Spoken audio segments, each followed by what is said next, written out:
As soon as Jason Jones closed the front door and dropped his school bag in the hallway, he knew something was wrong. His mother usually called to him cheerily. She would normally be listening to old show tunes on the radio, but all he could hear was a weird silence and an occasional quiet sniff. He followed the sound into the kitchen, and found his mother seated at the table with shoulders silently heaving and a letter in her hand, crumpled from her tight grip. "Mom," he whispered, "are you okay?" "It's Grandma," she sobbed. Jason was confused. Why was she upset about Grandma now? Grandma had been dead for at least 2 years. She died on a family holiday to Majorca, and she had been buried in a beautiful hillside cemetery with little fuss. The only mourners were her friends and fans from the cabaret bar on the seafront. The trip to Majorca had been arranged as a reunion of her old friends from the supper clubs and night spots of 70s London, when Grandma had been an up-and-coming young torch singer, calling herself Kitty LaBeau. Sadly, her fledgling career had been stymied, as cabaret surrendered to disco, and floor shows gave way to dance floors.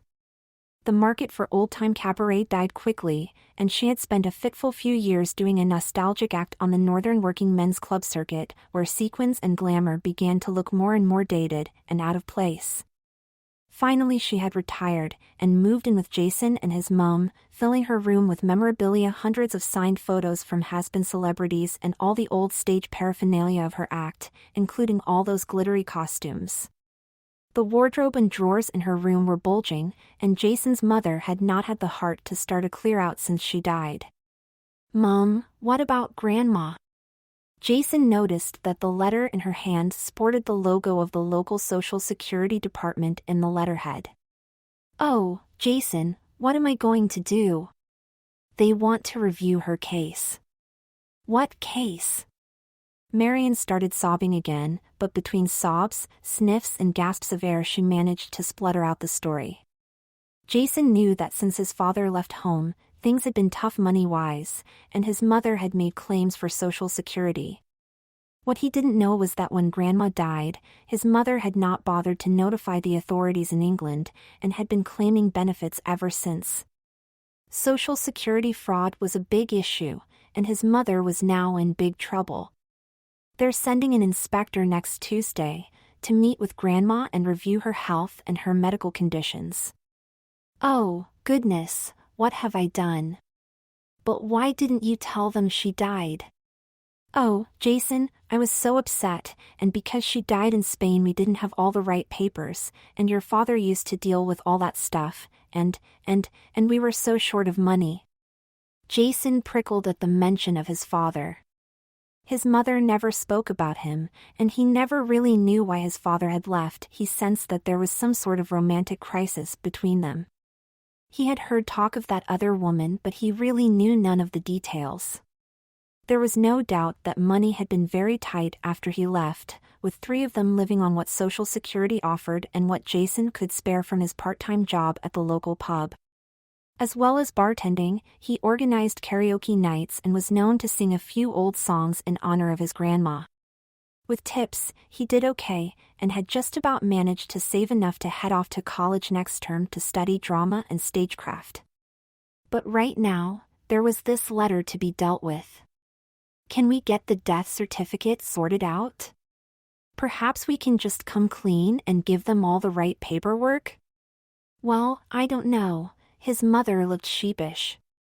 What with all the foreign language stuff, we never really did get the right papers, so you don't have anything to prove Grandma died?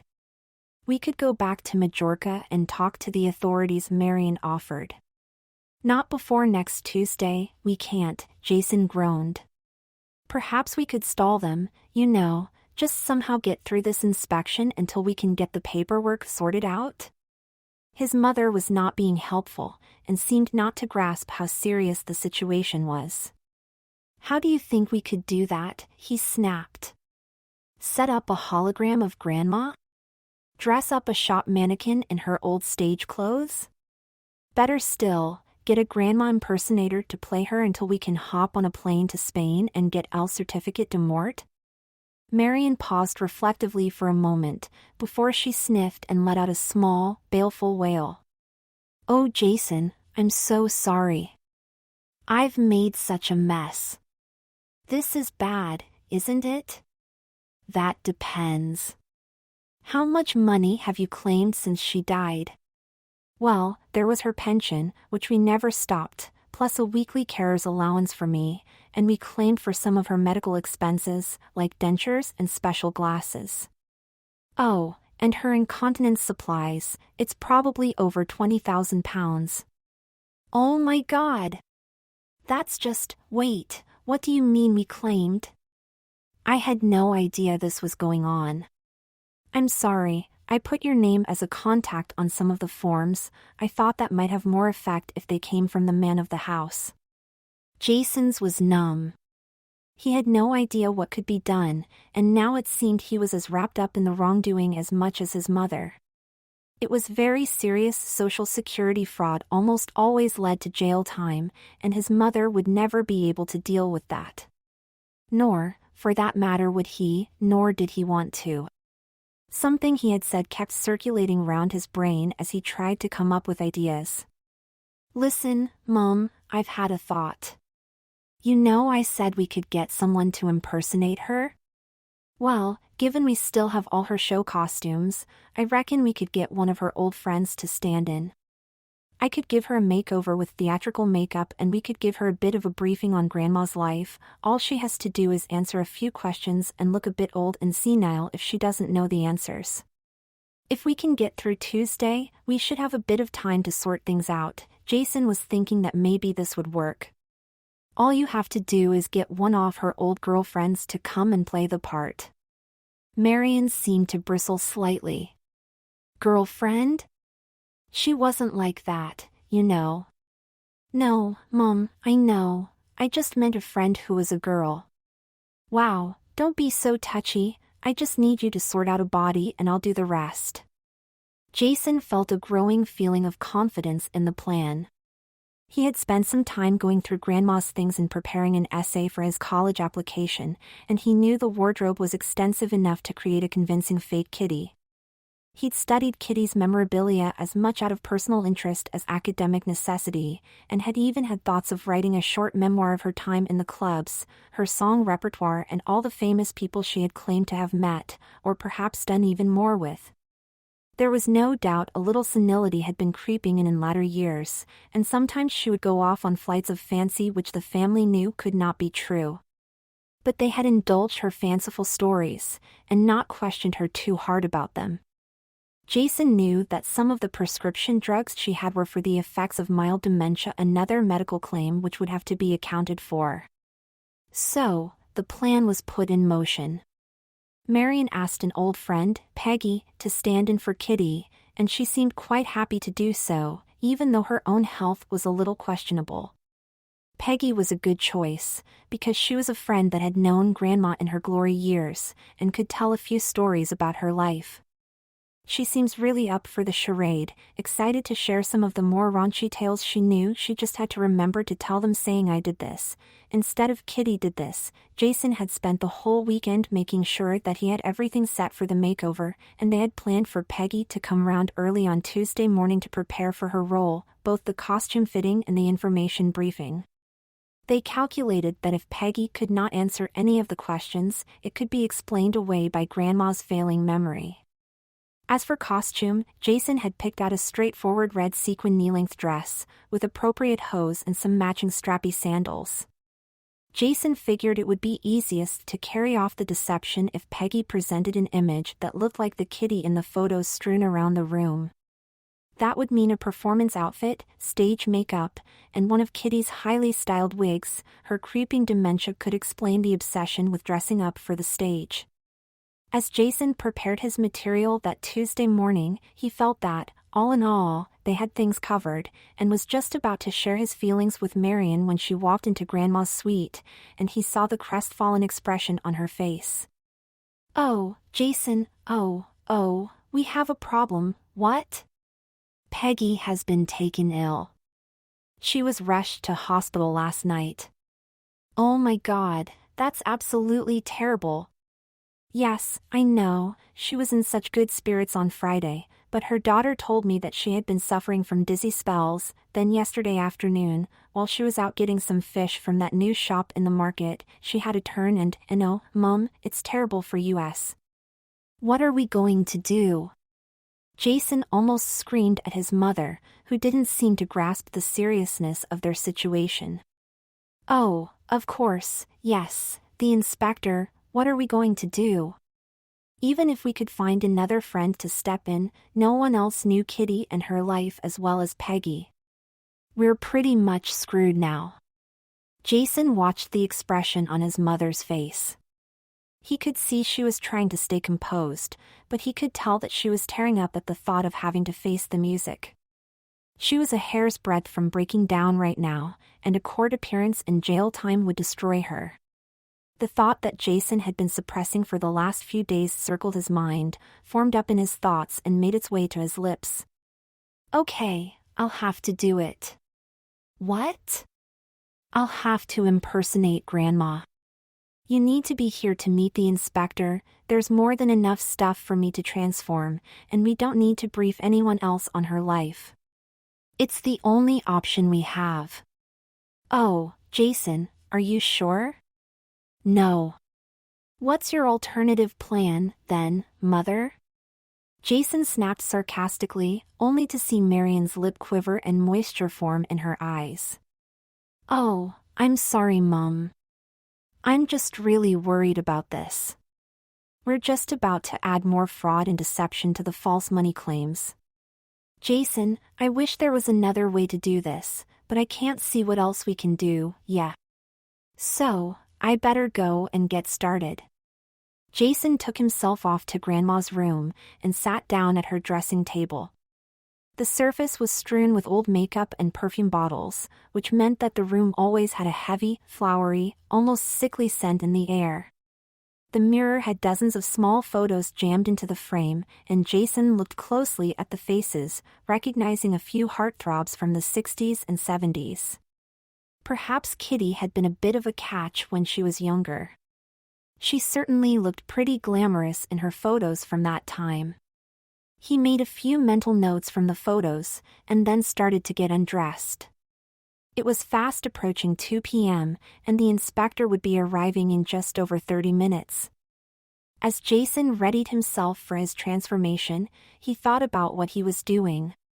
In all the prep he had done for his college application, he had never done female impersonation. He'd seen drag shows, but this was nothing like that. Despite the reliance on a theatrical look, this would actually be an impersonation of a real woman. He would have to convince the inspector that he was genuine. It didn't have to be totally lifelike, just close enough to be convincing. Perhaps he could flirt a little? With a man?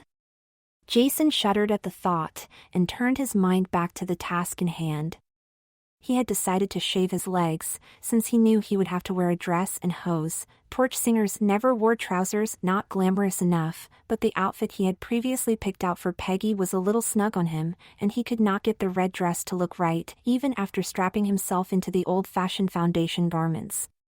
He was wearing an all-in-one girdle which held him in tightly from shoulder to crotch, and had firm, pointy bra cups which he stuffed to a generous size to fill out his bust line.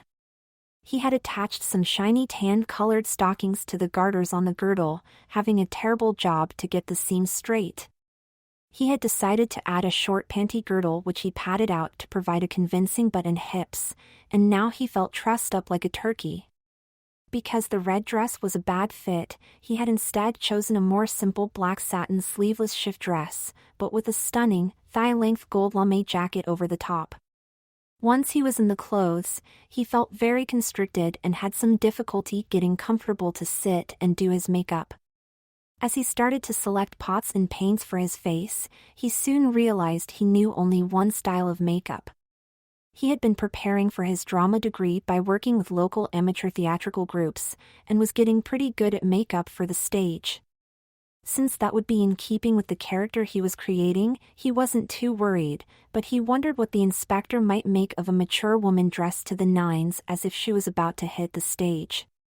And he didn't really know the techniques needed for a more toned-down everyday look.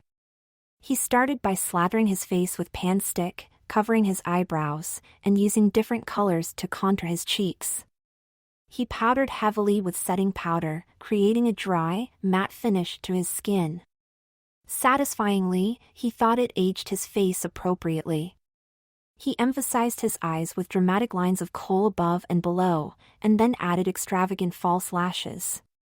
Once he had drawn in new, feminine eyebrows, he applied a bold streak of rouge to each cheek. He finished his lips in a bright, scarlet red, then he took a dark pencil and started adding some accents around his eyes and the corners of his mouth. The thick makeup was very aging, and the addition of a few creases and wrinkles added a few more years. By the time he was finished, he looked like a sad, painted old woman, using cosmetics to relive a long past time of her life. It was just the look he was going for. He added a jet black wig which had bangs at the front and heaps of curls on top, and as much blinging jewelry as he could find in his grandma's jewelry box, including clip-on earrings with long strands of diamante. Rather than fiddle around with false nails, he decided to wear simple white silk gloves, which would also hide his smooth-skinned, young man's hands. Looking in the mirror, he thought he saw a resemblance to an aging Liza Minnelli.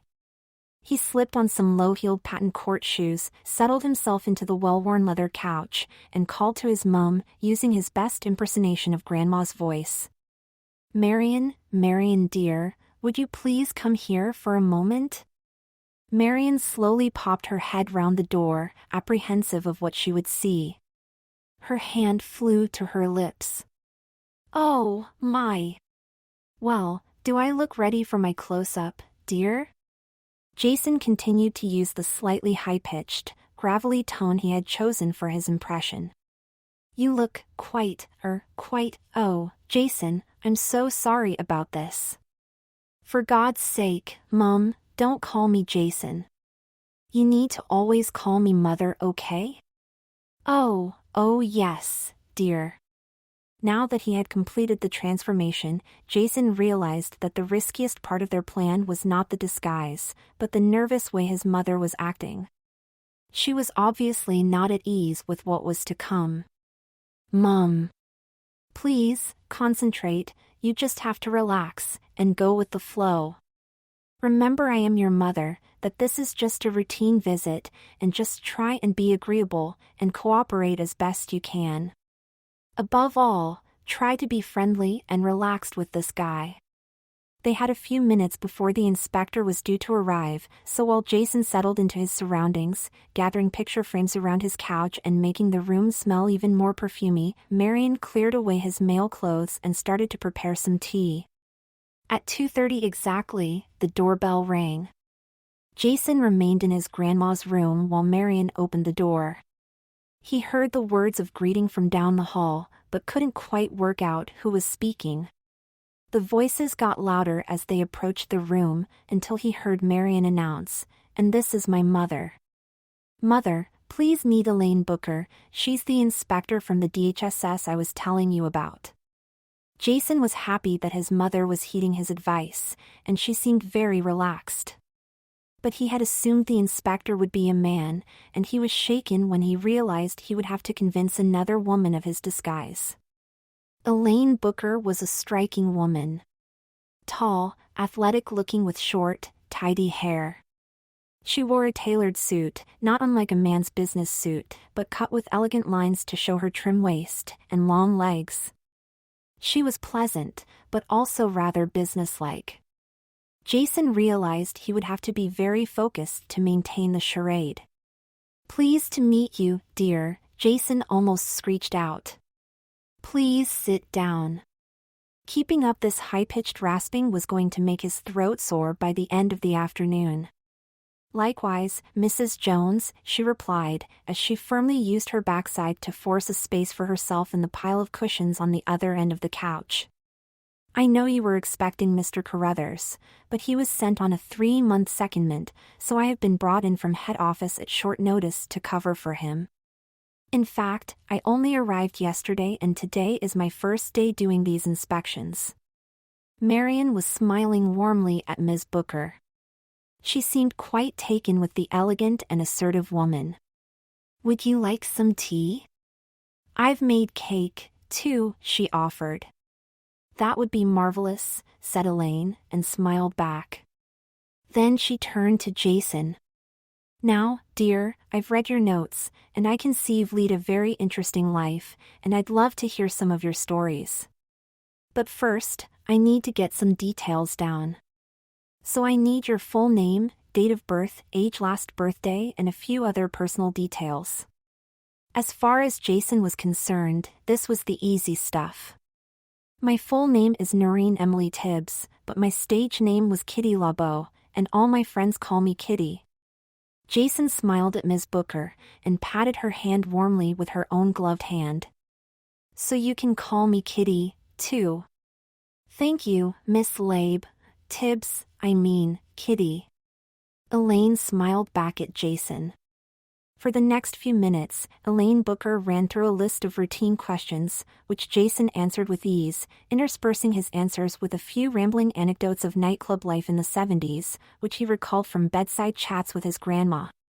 He felt he was doing a fabulous impression of a slightly dotty old woman, at ease with her past and her appearance. Now then, Kitty, I need to get some information about your health issues. Okay?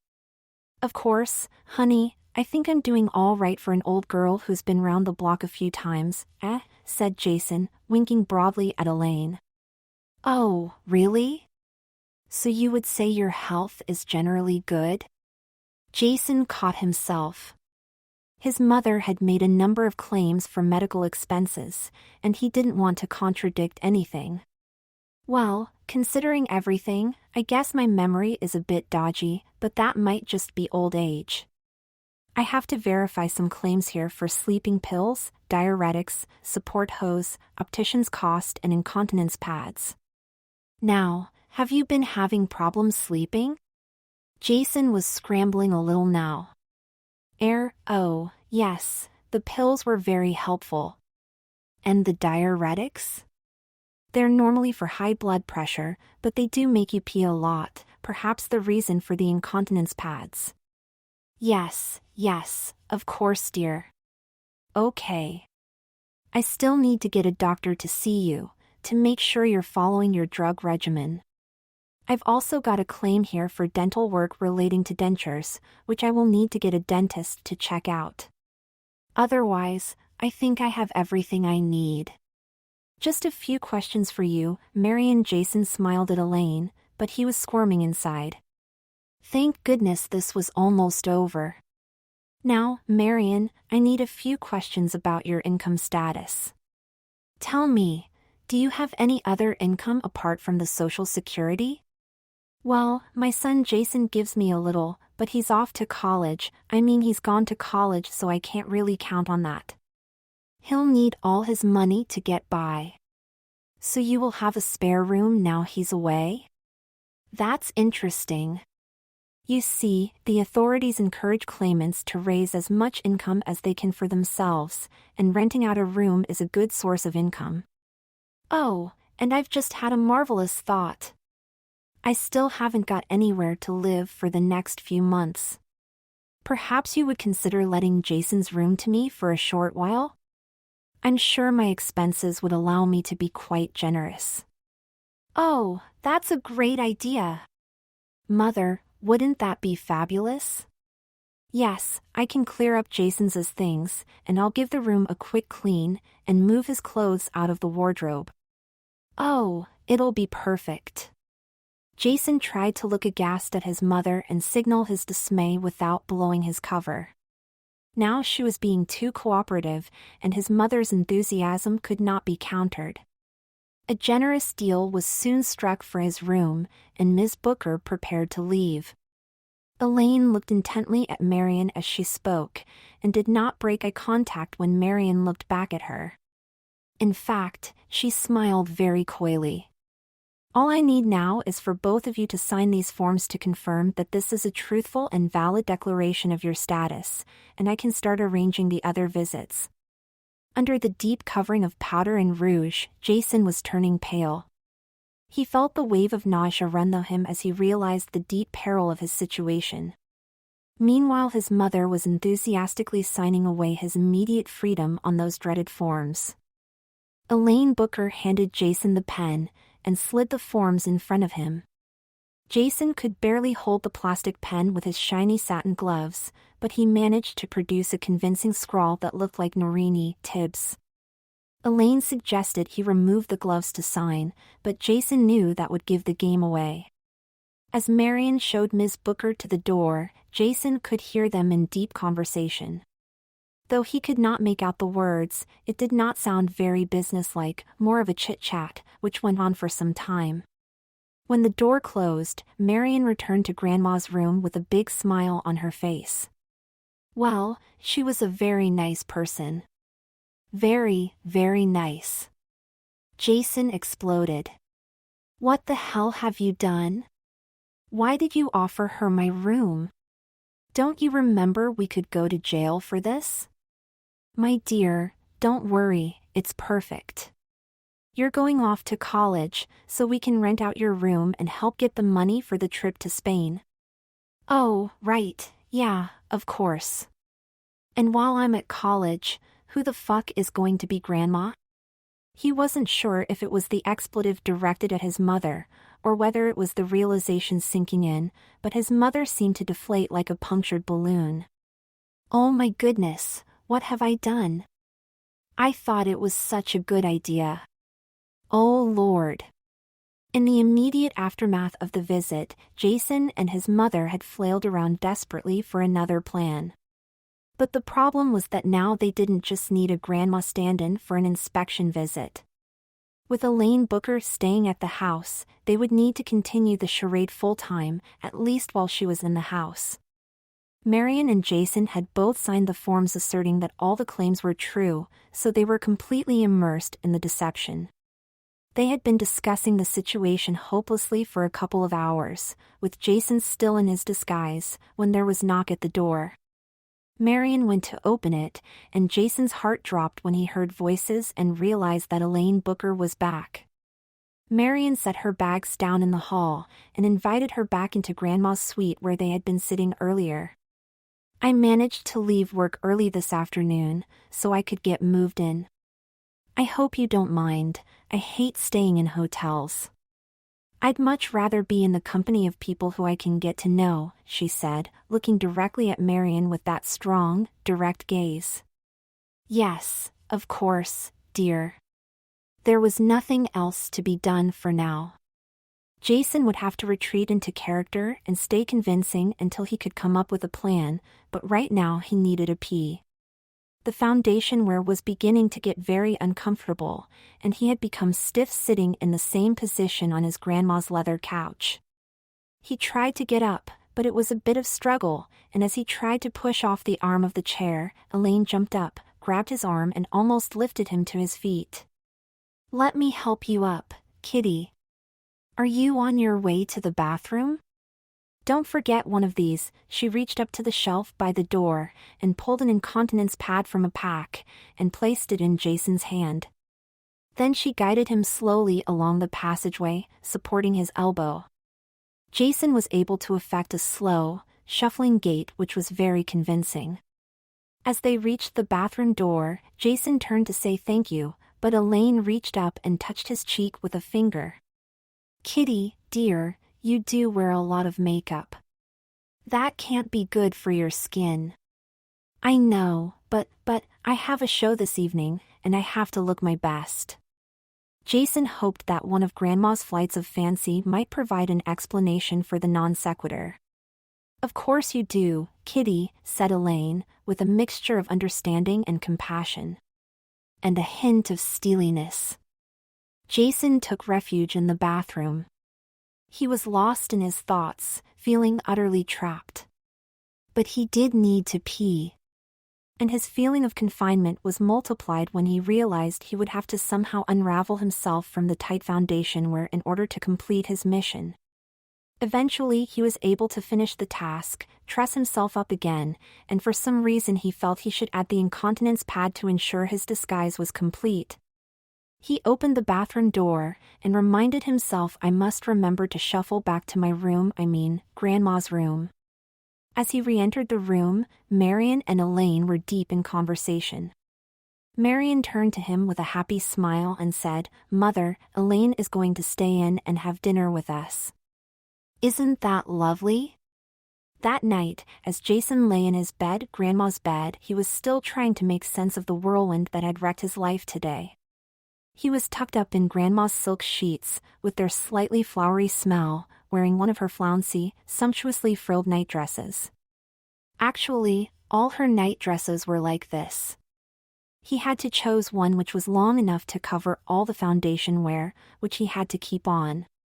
Elaine had insisted on helping Marian put Kitty to bed, so all Jason had been able to do was quickly remove the wig and stuff some curlers in his hair while her attention was elsewhere. He worried his disguise would not be good enough without the girdles and the makeup, so he kept the makeup on despite more warnings from Elaine about his skin. Just another weird, old lady thing. Elaine had also insisted on making sure that Kitty took all her drugs. The diuretic would probably make Jason pee in the night, so he was glad to be wearing the incontinence pad. He'd heard that the sleeping pills might make him slightly delusional if he wasn't used to them. He lay in bed, trying hard to think about his options. Of course, he hadn't been able to discuss things with Marian, because of Elaine's presence. In fact, Marian seems to want to spend more time talking to her, instead of Kitty. As he went through the events one more time, he could not stop his eyes closing, and thanks to his new sleeping pill regimen, sleep crashed into his brain in a powerful wave. In his dreams, Jason was on stage in a smoky nightclub, trying not to cough on the thick cigarette smoke, as he wrapped himself around a microphone stand and crooned out, "I enjoy being a girl," in his high, raspy voice. He tried to remove the arm-length black satin gloves he was wearing, but they seemed stuck to his fingers, and he could not get a grip to pull them off. But he kept singing, trying to please all the men in the audience. Yes, the audience was entirely made up of men, all sitting in couples at the small supper club tables, leaning in close to each other, but watching him like ravenous wolves. He saw his mother at the side of the stage, dressed in a very sexy showgirl outfit, with heavy showgirl makeup. Suddenly, she was pushed from behind and tottered uncertainly towards him on her high heels, with a fearful look on her face. As she grabbed his shoulder and started shaking him, he saw Elaine standing in the wings from where she had come. He gradually realized that the hand was gently shaking his shoulder as he lay in bed. He struggled to open his heavy eyes, and saw his mother leaning over his bed with a cup of tea. It didn't register as odd that she had brought him tea in a china cup and saucer rather than a glass of milk, or even an energy drink, his normal morning libations. He made to rub his eyes, and felt the thick false eyelashes still attached to the lids. Gradually he was able to distinguish the surreal images and events of his vivid dreams from the reality around him. "Good morning, dear," said Marian. "I let you sleep a bit longer, you seemed very tired." "I feel terrible. I've had the weirdest dreams. It must have been those pills." I'm sorry to say this, but I think you need to get out of bed and get cleaned up," said Marian, then hissed quietly, "She's still here." As he heaved himself upright, Jason felt and remembered the constrictions of the undergarments he still wore. He took the saucer, and raised the cup to his lips. At least the tea had some restorative value. As he put the cup back in the saucer, he saw the thick scarlet ring his lipstick left on the cup, and he instinctively knew that after sleeping in all that makeup, his face would look a mess. He needed to sort it out before Elaine saw him. He swung his legs out of the bed, and immediately felt the soggy mass between his thighs. The more he woke himself up, the more he was reminded of his predicament. Still feeling unsteady from the sleeping pills, he padded to the bathroom and closed the door behind him. The mirror revealed the sad state of his makeup, the riot of curlers in his hair, and the copious smudges of foundation around the collar of his frilly nightgown. He thought to himself that he would have to come up with a better nighttime routine if he wasn't going to be doing laundry every day. Then he caught himself and realized he needed to resolve this whole situation, so he didn't have to worry about a nighttime routine at all. After cleaning himself up, he hurried back to Grandma's room without being seen, and set about another disguise. Grandma had very few clothes that you could be considered casual, and since he would have to redo the heavy stage makeup, he knew he would have to dress formally again to match. Once he was strapped into his foundation wear, from the wardrobe he selected a black shot silk suit with a thigh-length skirt and a blazer jacket with wide lapels and a nipped-in waist. Under it, he wore a highly decorated rose-print silk blouse with a multi-layered cowl neck. He added an ostentatious diamond brooch to the jacket before he set about reapplying the thick panstick makeup and sticking on the thick false eyelashes. As Grandma's features gradually appeared on his face again, he added a bouffant wig, more simply styled but still large, and this time with a few silvery streaks among the black. It seemed a bit more suitable for daytime. Suitably dressed, he called to Marian, letting her know he was heading to the kitchen. "Good morning, Mother," said Marian as Grandma entered. "Morning, dear," Jason rasped. "And good morning to you, Ms. Booker. Please, call me Elaine." Elaine was seated at the kitchen table, while Marian fussed at the counter. Marian was still in her housecoat, which seemed a little unusual for her. At one end of the table, there were notepads, pens, and a laptop computer. Elaine had obviously set herself up to work here. "Sorry about my stuff. I hope it's not in the way. I don't have an appointment till this afternoon, and Marian was a little worried about you, so I thought it best if I work from home, as it were now that I'm allowed to call this home." Elaine approached Jason with a glass of water and something in her clenched fist. "Here, I'm going to make sure you keep on your meds, keep you nice and healthy." She counted out the tablets as she placed them in front of Jason with the water. "Here's the diuretic for your blood pressure, and these two are, well, for your little memory problems." Jason looked at the pills, looked at Marian, then turned to Elaine. She had a bright but determined smile on her face, and fixed Jason with her gaze.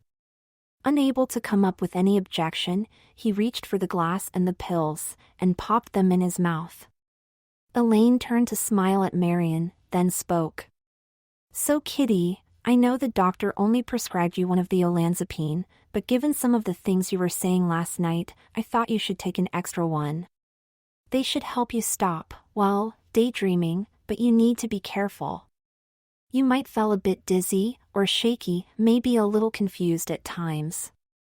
It's probably best if you take your cup of tea and a biscuit, and make yourself comfortable in your room."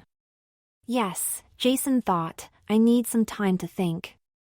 I can't talk to Marian while Elaine is here, I just need to make a plan." Excusing himself, Jason picked up his fresh teacup and set off for his room. As he turned getting out of the chair, he felt himself swayed slightly, and reached out with his hand on the chair back for support. Elaine watched him steady himself, and said, "Are you okay, dear? Do you need some help?" "No, I'll be okay," he said, and carried on down the passageway to his room. He set the teacup down on a side table, and looked again at the pictures in the mirror. In some of the pictures, Grandma was outside the nightclub, and Jason pored over them, trying to work out the locations. The 70s architecture and street layouts hadn't changed much, but the shop fronts and other landmarks had changed considerably, and he racked his brain, trying to remember some of the streets where the cabaret clubs had been. Strangely, he struggled to bring any of the names into focus, and he finally flopped onto the comfortable couch, almost exhausted at the effort. He closed his eyes for a moment, intending to catch his breath. "Marian! Get in here!" He was suddenly woken by Elaine's shout, and realized he had drifted off to sleep. He opened his eyes, but lay still until he could get his bearings.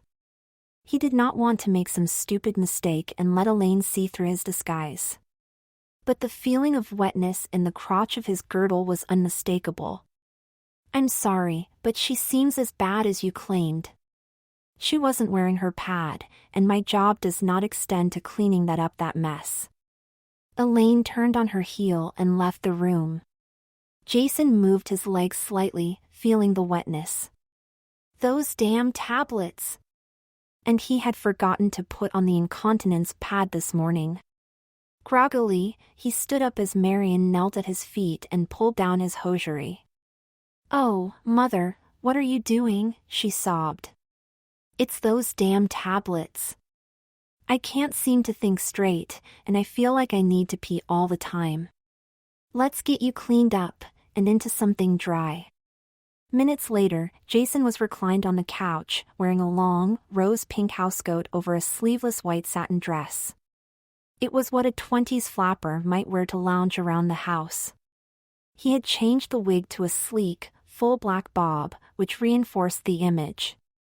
And under the dress, he wore his incontinence pad. Marian had taken his soiled dress suit and last night's nightdress to be laundered. Luckily, Kitty had an extensive wardrobe of sumptuous gowns and underwear. There would be enough to keep up the charade until he could work out a plan. All he needed to do was find some excuse to get Elaine to move out, so that he and Marian could get some time together. They hadn't spent quality time together for a while, not since they had that short break in Cornwall. That had been so much fun, eating ice cream on the cliffs. It was strange, because he thought Marian had never liked ice cream before. She preferred baked goods like a Danish, or a cinnamon roll. Jason violently shook his head, and tried to remember what he had been thinking about before. Elaine. Something to do with Elaine. For several days, Jason tried to get some control back in his life. But he felt increasingly tired, and he could not seem to focus on how to address his problem. He tried to put the pieces of a plan together, but every time he thought about using Grandma's stuff, he just could not stop his mind drifting towards one of her stories, or one of her photographs, and he would spend ages wondering what a particular event had been like, or how she had looked on a specific night. Often he might end up looking for a dress he'd seen in a scrapbook, sometimes even trying to recreate the look. Of course, he spent all his days dressed in the elaborate, glitzy 70s clothes that filled his grandma's wardrobes, his face always fully painted, ready for the next performance. At times, he was lucid enough to realize that Elaine was the problem, and he had to get her out of the house. But she always seemed to be around. She had become very comfortable in the house with Marian, sitting at the kitchen table, tapping away at her laptop, and occasionally making calls on her cell phone. Most of the time he could hear her from his room as she discussed cases with colleagues, but more than once she dropped her voice and it was hard to make out what she was saying. Those times, Jason's mind drifted back to the scrapbooks, and he imagined what it would be like singing in those dingy little basement clubs. As he turned the pages one day, a photo caught his eye. Kitty was standing on stage in the beam of a single spotlight, dazzling as the light bounced off 1,000 sequins.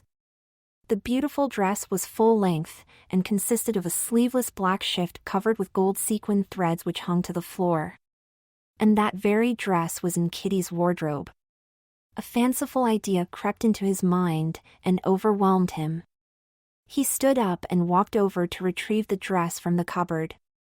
It was in a thin plastic cover, and was perfectly preserved. As he examined it, and compared it to the photo, he realized that the photo was from earlier in Kitty's career when she was younger and slimmer, and he would probably not be able to fit in it. Unless, he rifled through the drawer which held his foundation wear, until he found an old-fashioned, black, steel-boned corset. After a little trial and error, he realized that he could get the corset around his middle, then use the laces to pull in his midriff. The corset had 8 suspenders hanging from the bottom, so he found a pair of black seam stockings to cover his legs, then he struggled to get them on, due to his constricted, unbending waist. Finally he was done, so he carefully slipped the magnificent dress over his head. With a little wriggling and pulling, he was able to settle it around his hips. The fabric pulled around his feet in a small heap, and he realized he would have to wear some very high heels to get the hem off the floor and avoid damaging it. Once he had managed to get the 5-inch patent stilettos on his feet, he took a look in the mirror. While the dress fell sweetly around his hips and sparkled in the sunlight, the front part looked wrong. He needed to fill out the bust area. Slipping the straps of his shoulders, he donned a severe black longline bra and filled the cups till they were bulging. Boy, Kitty had been a big girl up front. Now he hiked up the shoulder straps again and stood proudly in front of the mirror. He looked dazzling. The corset had pulled in his waist, but his hips still gave him girlish curves. The swelling of his ample stuffed bust completed his hourglass figure. Now there was just his face to do. He picked up the photo and looked closely at Kitty's face. Again her hair was jet black, but this time it was in a tall 60s beehive with a top ponytail which swept down on one side and settled on her breast. She wore a large red flower in the side of the beehive, and her makeup was very dramatic. Her pale skin contrasted starkly with the heavy, dark eye makeup, almost like a mime. Jason worked methodically, smoothing pale foundation over his features, then carefully outlining his eyes and brows with the jet black kohl. As he worked, he was humming, then mouthing some words. "Hold me close, and hold me fast, the magic spell you cast, this is La Vie en Rose." He found an imitation red rose to place in his hair, then he stood up and looked in the mirror one more time. He looked perfect. The dress was every bit as beautiful as in the picture. The sequins hung down like golden rain, making him sparkle in the sun streaming in from the window. He stood proudly on the 5-inch heels, held erect by the punishing corset, but with the same haughtiness that the picture conveyed. He reached into the wardrobe to retrieve a long curtain pole and held it in front of him like the mic stand, then he burst into song. As he stared at himself in the mirror, he sang huskily and sensuously, like Kitty would have done all those years ago. "When you kiss me, heaven sighs, and though I close my eyes I see La Vie en Rose." As he finished the song, he heard clapping behind him. Elaine had been watching him from the doorway. With the exertion of the singing, the tightness of the corset and the shock of realizing he had been watched, Jason suddenly felt very faint, staggered and tripped over the high heels as he blacked out. When he came to, he was lying on the bed in his room. He was still wearing the corset and hose, but the dress and heels had been removed. Again, he forced himself to respond slowly, so as not to give himself away. Looking around, he realized he was alone. This time, he called out for Marion. His mother appeared after a few moments, looking slightly ruffled. Her cheeks looked flushed, and he couldn't tell whether it was exertion or perhaps she was wearing a little blusher. She certainly didn't wear lipstick very often, as she was doing now. He wondered how long he had been out of it, several years maybe?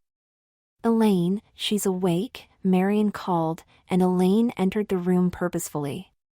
"Now then, Kitty, you gave us a big scare. Marion and I are very worried about your health. You need to take your tablets regularly here." She offered Jason 2 more of the little yellow pills which he swallowed, "and you're not wearing your pad again." Jason squirmed, and realized he was lying in a damp patch on the bed. "You've been giving your daughter a real headache, and she seems quite frazzled." Jason noticed Marion seemed to smirk to herself as Elaine said this. "I've decided we all need a bit of a break." What was this woman talking about, thought Jason. He just needed to get her out of the house so he could, damn, what was it he needed to do? Something about going to Spain to sing in bar, I think. He tried to respond, but his mind was so foggy, and he could not find the words he wanted to say. His mouth opened, and he let out a harsh little, high-pitched grunt. Marion came forward. "Oh, yes, Mother, it's for the best. You know how hard it has been for me looking after you all these years. I'm happy to do it for you. You were a wonderful mother to me as I grew up, but I just need a little break right now." Through the haze, Jason realized his mother seemed to be talking to Kitty. Had she cracked? Did she believe he really was Kitty? He was still trying to make sense of it all when the sleeping pills hit him again, and he fell deeply asleep. They were at a seaside holiday camp. It was the middle of the day, and Jason, Marion, and Elaine had just left the beach. Now they were sitting at a table in a big hall, watching the talent contest. Teenage boys climbed on stage and did impersonations of long-gone celebrities. Teenage girls went up in threes and fours and performed bad covers of girl band songs. Suddenly the lights went down, and a spotlight picked out Jason. The announcer was calling him to the stage. And now, all the way from Winston's nightclub in Soho, it's Kitty LaBeau. Jason turned and looked at his companions for an explanation. His mother was now dressed in a very sexy cocktail dress, and was dripping with diamonds, while Elaine was dressed in a man's tuxedo. They were both clapping and cheering. Elaine was whistling with 2 fingers in her mouth. Both of them were motioning him to climb up on stage. Jason stood up and started walking towards the stage, but then froze in confusion in the middle of the floor. Suddenly a male dancer, bare-chested, well-toned and bronzed, and wearing only dress pants ran to Jason and grabbed his arm. He tried half-heartedly to pull Jason to the stage steps, but Jason resisted easily. Then another dancer appeared on his other arm, then another dancer and another until Jason was surrounded. Then he was scooped up and carried prostrate to the stage. The dancers swing him around so that Jason could gracefully slide from their grasp. He carefully placed his gold stiletto heel on the stage, and used the dancers to lever himself upright. It was difficult in the tight, golden-sheathed dress which clung to his thighs and held his ankles close together, but he was propelled upright, and steadied himself, just as the band finished their intro. Squinting through his long, black lashes, he reached for the mic stand with his long, golden gloves, and pulled the mic close to his glossy scarlet lips. The night is bitter, the stars have lost their glitter, the winds grow colder, and suddenly you're older, and all because of the man that got away. As Jason crooned out the sexy words, he felt 2 muscular arms snake round his waist from behind and hug him tightly. He saw Elaine's arm draped around Marion's shoulder as they watched closely. For a moment Jason felt safe and comforted by the embrace, then suddenly he screamed and sat bolt upright in bed. He looked around and realized it was morning, but he had no idea what time it was. He labored to sit upright. Everything physical seemed to take so much effort recently, and leant back against the scented pillows. He noticed 3 large suitcases standing next to his wardrobe, and remembered what Marion had said last night about having a break. For a split second he felt annoyed that Marion and Elaine had packed his clothes without letting Kitty choose, until he realized that was not the point at all. Gathering his thoughts, he realized he had to make sure his disguise was intact before he could confront them. He went to the wardrobe, and found there was not much left to choose from. He was still squeezed into a one-piece, tight control girdle, and he was wearing thick, tan-colored support hose. But he felt he should face the women with defiance this time, and picked a striking black swing dress with red polka dots and a halter neck. He added a number of black silk petticoats to fill out the full skirt, and slipped on a pair of black, open-toed high heels, with a red ribbon on the toe. He accessorized the dress with a wide red belt at his waist, a red chiffon scarf at his neck, and of course a slash of thick scarlet on his lips. He added large red hoops to his ears, and a sumptuous long black wig. When he looked in the mirror, he realized he looked more like a 50s starlet than a 73-year-old woman, but the look gave him some much-needed confidence, given that the pills seemed to be making him feel so weak. He arranged himself decorously on the couch, and called out in his kitty voice to Marion, who quickly appeared. "Marion, what's happening to me?" he croaked. "Kitty! You look so beautiful." "Well, let me tell you. You're going on a little holiday. Elaine has been brilliant, she's arranged it all. We've packed your bags, she's just gone to get the transport, you're going to love it." "Marion! Stop!" Jason tried to remember the last time he had called her mom, but like everything these days, it was lost in the fog. "Marion, where is she taking me?" "Well, it's called Greenways, it's the local old people's home, but they specialize in people who are a little, slow on the uptake. They have doctors and nurses who can look after you and see to your meds. She told me it's very nice there. They have lots of activities, they even put on little shows in the afternoon. Marion. I'm not old. I'm not even a woman. Remember? I know, dear, but you have been acting very strange lately, what with your little faints, and the strange dreams, and the constant tiredness. You haven't been yourself, and since Elaine arranged this place which has doctors and nurses, I thought it would be a good place for you to be checked out while we're away. So long as you stay in character, you should be well looked after, and they might be able to sort out your issues. What? Sorry, while you're away? Jason felt his strength slipping away, along with his recently renewed confidence. Yes, Elaine realized it's been such an exhausting time caring for Grandma, she's taking me for a short holiday to France. Lots of good food, great wine and sunshine. How long will you be gone? Oh, no more than 2 weeks. No. I'm not going to be in that place for 2 weeks. Jason's addled brain was trying to process everything he was hearing. Part of him was trying to think of a way out of his situation, part of him was planning what to wear when he performed for the old folk.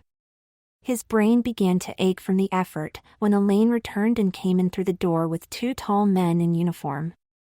Marion, the ambulance is here to take Kitty. Please say your goodbyes to her, I would like to give her meds, then I'll explain to her what's going to happen en route. Marion leaned down and carefully kissed Jason, taking care not to smudge his lipstick. She gave him a quick wave and left the room. Elaine rather roughly forced Jason to swallow a handful of tablets, including a couple of green ones he had never seen before. Then Elaine helped Jason up from the couch and positioned him in the wheelchair. Carefully placing Jason's wrists on the arms of the chair, she started to bind his left wrist to the chair with a leather cuff. As Jason tried to pull his hands away, one of the ambulance men grabbed his other arm. In no time at all, Jason was bound into the chair by his wrists and ankles. He gave a cursory tug on both cuffs, but he was overwhelmed by fatigue and an overwhelming sense of defeat. Elaine came round in front of the chair and knelt down in front of him. Now then, Kitty, my dear. I'm sorry about the cuffs, but it's standard procedure for transporting patients in the ambulance. We wouldn't want you to spoil those lovely soft, smooth hands. Her voice was dripping with sarcasm. And I don't want you to start striking out at me when you hear what is going to happen next. Then again, once those tablets start kicking in, you probably won't need the cuffs anymore. One of the orderlies came round behind Jason and tipped back the wheelchair. He spun him around and headed for the door. Wait! We forgot something. Elaine went to the bedside table and opened a drawer, searching for something. Ah, here we are. Okay, let's go. The orderly wheeled Jason down the hall and out through the front door. The ambulance had a small ramp, and he was pushed up into the back.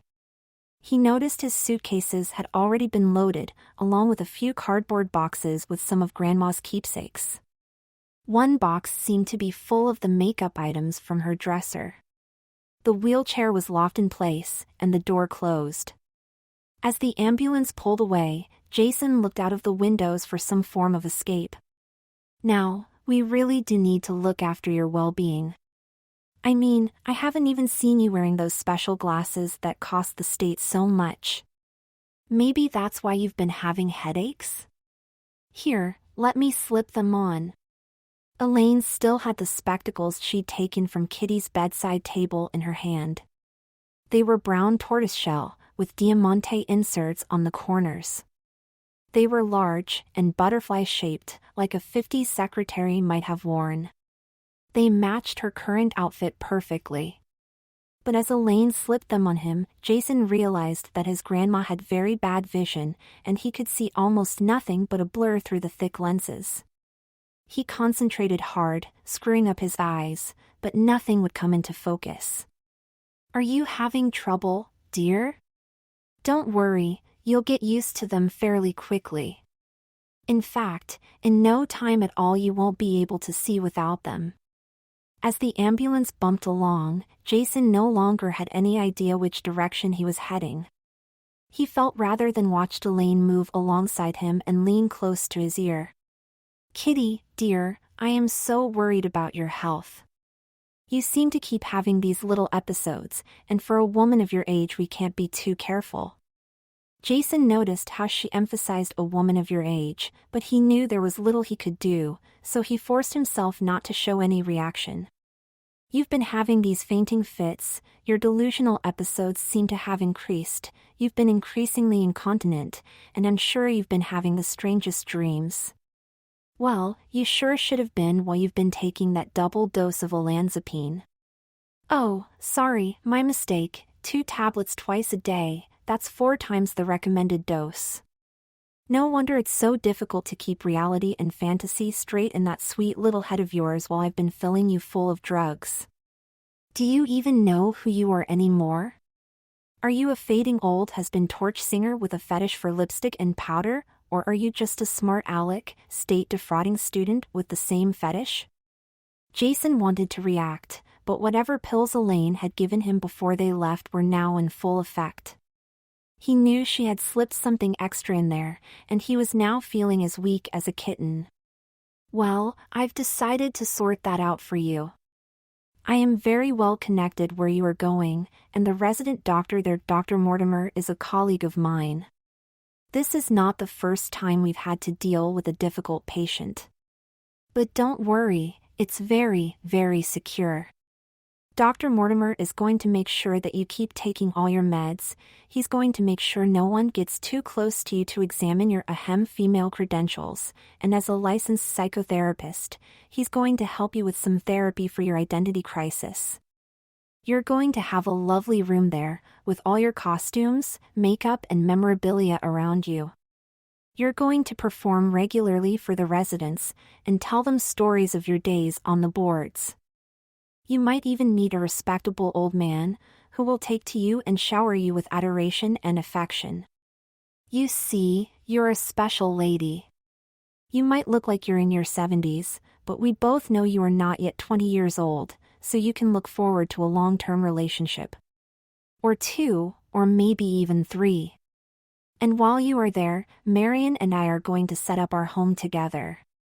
Oh, Marion, she is such a sweet one. You probably never understood that she has always been attracted to women, but I noticed, and we hit it off that very first day. Then, once I worked out what you two were up to, I knew I just needed to get you out of the way. And here's the irony. Instead of uncovering your fraud and sending you off to jail, you made it so easy for me to simply push you in even deeper.